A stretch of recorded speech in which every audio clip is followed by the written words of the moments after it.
A very good day to Dr. Joanna. I'm from Group 4. Would like to explain about Experiment 4, which is minor losses in pipe. My group consists of Manika Nagasamy, which is me, Lee Min Kyu, Lee Wei An, and Mageshwaran. Today, our presentation consists of summary, objective, apparatus, theory, methodology, results and discussion, conclusion, and reference. I'm Manika Nagasamy and explaining about report summary and introduction for Experiment 4. Experiment 4. This experiment is about minor losses in pipe. Minor head losses occur at any location in a pipe system where the streamlines are not straight. The pipe system had pipe junctions, bands, valves, contractions, expansion, and reservoirs, inlet and outlets. This experiment is to conduct to determine the loss coefficient, which is K value, and head loss HL in pipes for different types of water flow rates, pipe diameters, and pipe bends. The main energy loss in a pipeline is because of friction, as the pipeline has usually long length. Fluid flowing a pipe encounters resistance because of resistance offered by pipeline, viscosity of the fluid, and the roughness present in the pipeline's interior surface. Valves, elbows, and teeth are installed in the system to regulate, direct, and combine or divide the flow system respectively. It is nearly impossible to determine the losses exactly due to the complex fluid compound effect produced. Therefore, loss coefficient KL is used to account for these losses to get the best value of inlet HL and outlet H2. We must take more reading to get the best reading and also to avoid parallax error. Stopwatch are used to handle carefully to get the accurate data. Thank you. I'm Manika Nagasamy and explaining about objective and apparatus for experiment 4, which is minor losses in pipe. Objective of this experiment is to determine coefficient KL and minor head loss HLM in pipe compounds for different water flow rates, pipe diameters, and pipe bends. Apparatus used for this experiment 4 are tested pipe section, outlet valve, inlet valve, 2-tube manometer, and manometer tube.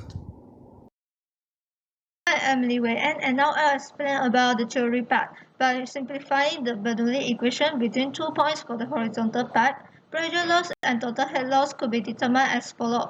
P1 minus P2 divided by gravitational force times density equal to V2 square minus V1 square divided by 2 times gravitational force plus total head loss.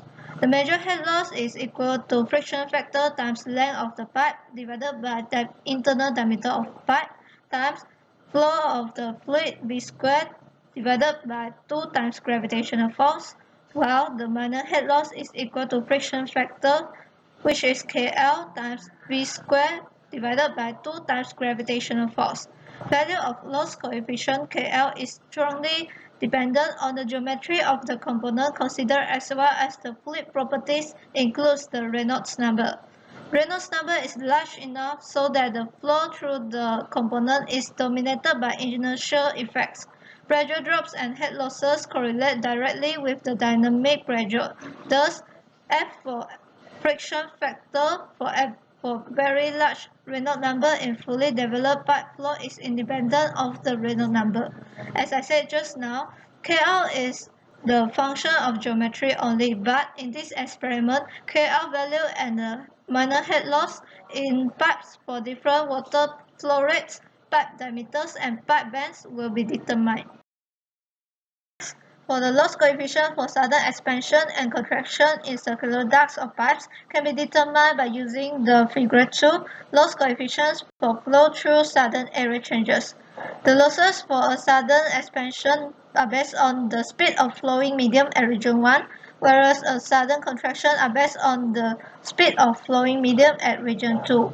For the sudden enlargement, the loss of coefficient is equal to 1 minus A1 divided by A2 squared, while the sudden contraction is 1 minus A2 divided by A1 squared. For the other lights, elbows, pipe bends, and pipe branches can be determined by using the figure 3 typical values of KL for pipe components and fittings. Hi, so I'll be explaining on the methodology for this experiment, minor losses in pipe. So first we have to determine the direction of water inflow and outflow for the tested pipe section.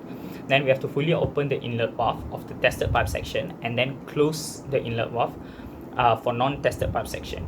We have to turn on the pump and slowly open the outlet valve until maximum, which means it's fully open, and wait for a while in order to remove any air bubbles for the tested pipe section.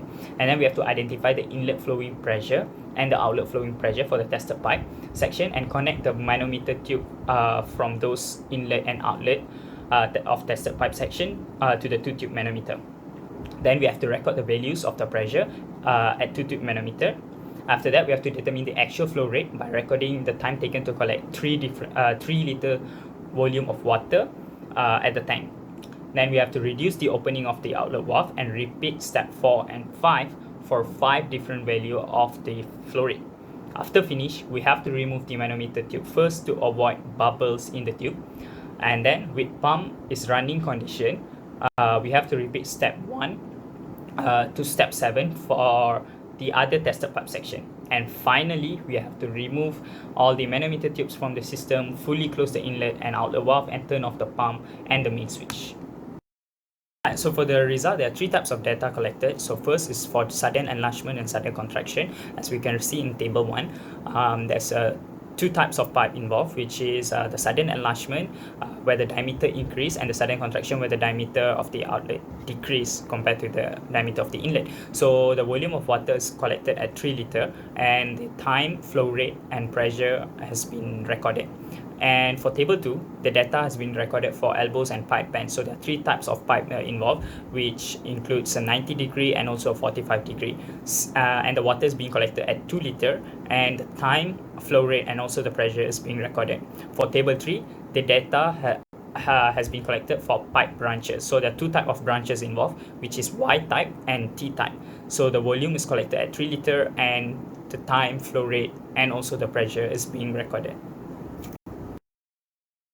We move to the discussion part. Discussion 1 is to calculate the minor head loss and loss coefficient for each of the pipe components of fitting, and to determine the loss coefficient using a formula of Blashes. For sudden enlargement and sudden contraction part, loss coefficient is equal to 1 minus A1 divided by A2 squared and 1 minus A2 divided by A1 squared respectively. To determine the area, we need to know the internal diameter of the pipe. The other types of the pipe section, the loss coefficients are based on the figure 3 typical value of each KL. Move to the minor head loss. The sudden enlargement and contraction is using the formula of V1 minus V2 squared divided by 2 times gravitational force, where velocity is calculated by using the formula 4 times Q, which is flow rate, divided by pi times with internal diameter squared. The other types of pipe section, the minor head loss is using the formula KL times V squared divided by 2 times gravitational force. The way to find the coefficient of friction is by using a formula of Blashes, which is 0.316 divided by quadratic root of the Reynolds number.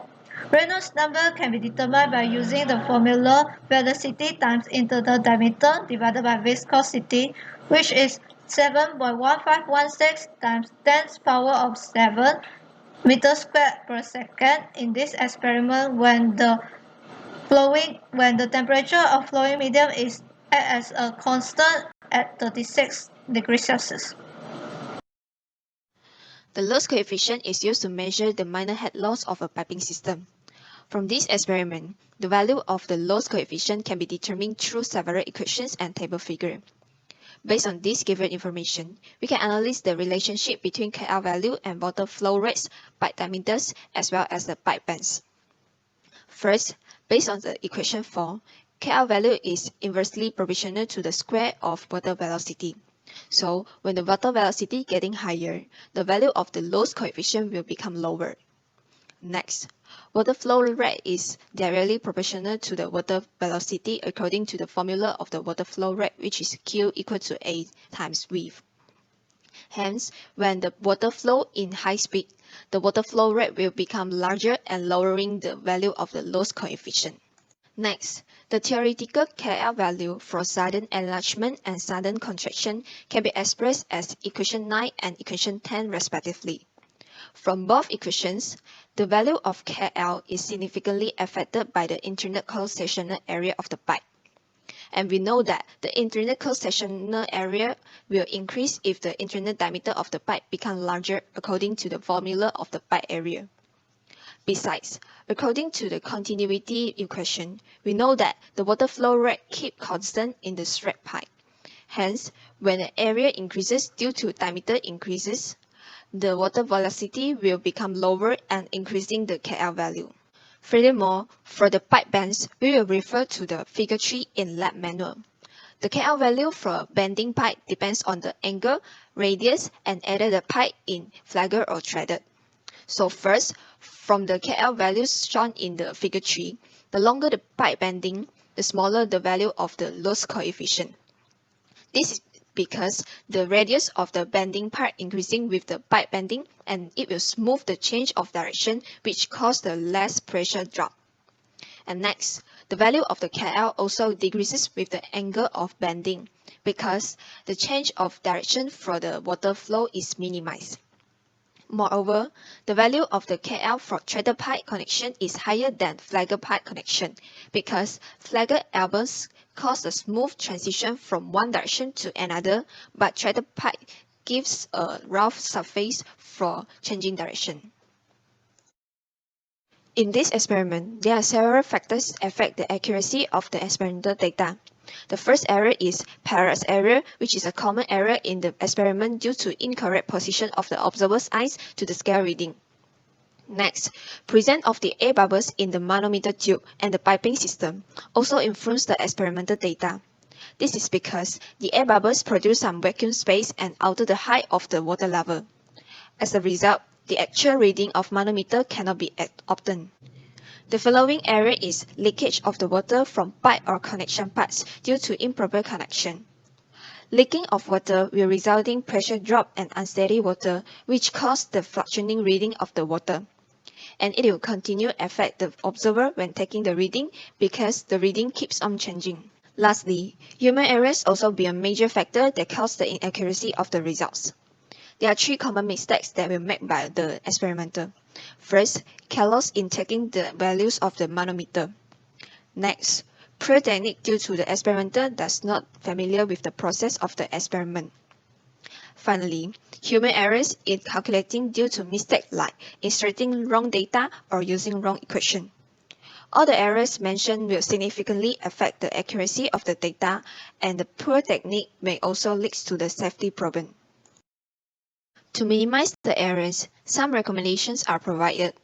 First, we should look perpendicular to the scale of the meniscus, and the actual way to take the reading of manometer is read the lower meniscus. Besides, the observer can stand closer to the manometer so that he can read the values clearly. Next, we should double check the system to make sure there is no any air bubble left inside. And we should open the outlet valve for a long period to let all the bubbles inside the tube and pipes to escape completely. And in addition, the manometer tubes must be removed before changing the tester pipe section to avoid presence of air bubbles. Furthermore, we have to make sure all the connections are tight enough to prevent the leakage of water. It is suggested that to have a leak test by using high pressure before the experiment carried out. And last but not least, human errors can be solved by double-checking the readings taken and the calculations including the decimal places used. Besides, the experiment should be repeated at least twice for each reading to get the average value. And finally, every experimenter should read the lab manual carefully in order to familiar with the flow of the experiment before starting the experiment. Conclusion we could make for experiment 4 is the experiment showed that minor losses really play a major role on fluid mechanism and movements. It needed to be considered when transporting fluid is present so that the amount of wasted energy can be reduced. This experiment also helped us to learn the minor losses in depth of mastering their calculation and also factors. The objective to determine loss coefficient K value and heat loss HI in pipes for different water flow rates, pipe diameters and pipe bends can also be achieved. Thank you.